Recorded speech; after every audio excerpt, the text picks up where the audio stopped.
Why make it hard when you can run your finances and record your money the Tidy way? Let's cover the 3 ways you can record transactions with Tidy. You can raise an invoice, record a new deposit, and record a new expense. Let's start with an invoice. An invoice is an itemized bill for goods sold or services provided, containing the individual prices and the total charge along with any terms.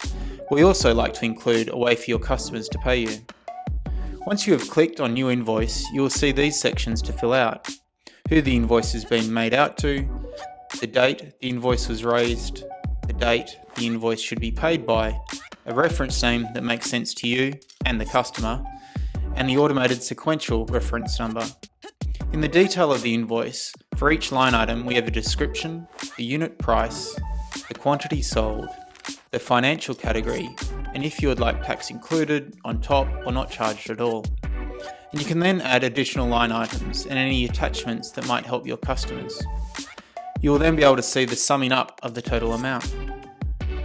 Once you're happy with everything, you can mark it as a draft, complete and print it out, complete it, or the most used selection, complete and send, which will send an email to your customer or the recipient. Once you have marked it complete, you'll be able to find the record of the invoice under the Invoices, Expenses and Deposits area of Finances.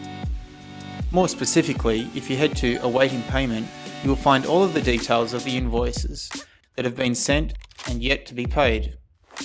If your customer pays you online through TidyHQ, these will automatically be updated to paid with the relevant payment details. Your customer will also receive all invoices and records automatically as they go through the process, together with links to make the payment online. You can also add your own business numbers, different payment terms or options in the footer. All of these settings can be found within the Organisation Settings under Finance Settings. While you're in Organisation Settings, make sure you have connected Stripe under the Payment Settings. That way you can get paid online. On to deposits. A deposit is when money is placed in a bank account or an instance of placing money in a bank account. It could also be when someone hands you money via cash, cheque or some other way and you need to record it.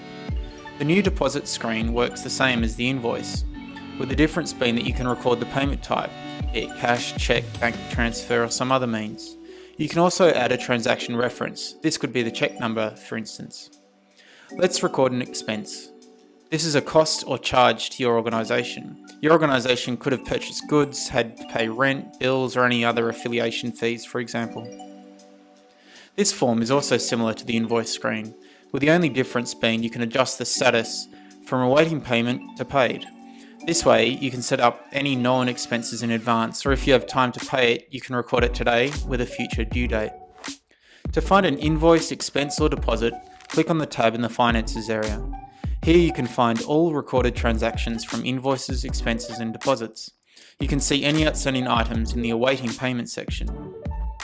In the Draft section, you will find items that have only been saved as a draft. And finally, you can create a statement for any of your stakeholders who have a number of items outstanding and you would like to give them a succinct roundup of things that are outstanding. So now you know how to make a deposit, invoice and expense with TidyHQ. For more tips on how to make the most of TidyHQ, subscribe to the TidyHQ channel.